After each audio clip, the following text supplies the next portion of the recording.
We begin tonight with a developing story. That condo fire in New Haven displacing dozens on Monday, sparking up again tonight.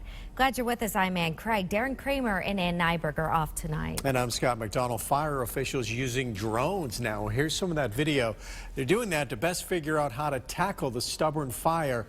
This as flames sparked back up again tonight.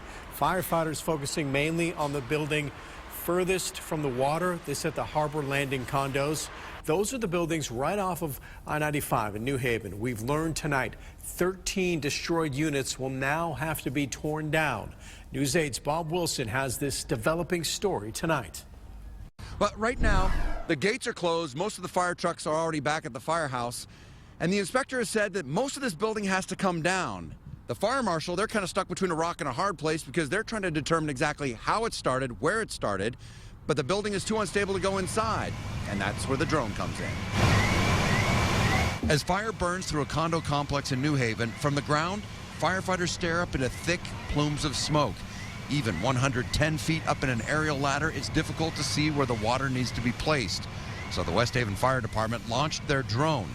These aerial pictures allow the chief on the ground to see around the smoke and have a clear view of the roof. The smoke was blowing directly on top of the guys. They didn't really have a good visual, and the chief from New Haven actually used the drone video that I was showing him live to point the stream in the right direction. If you look closely at the water streams, they're shooting through the smoke and over the fire onto the roof. But when the chief sees the drone feed, he's able to adjust the streams to get the water directly onto the fire. The drone also gives him a real-time sense of what's happening on the roof and how to best attack the blaze.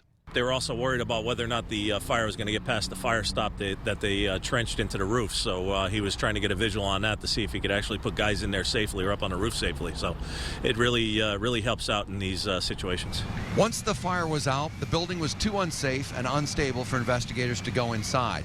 So the fire marshal could review the video of the fire to determine how it spread.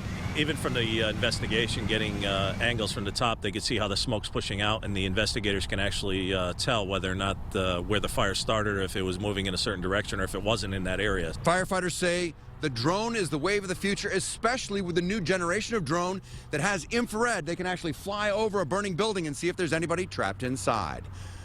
In New Haven, Bob Wilson, News 8.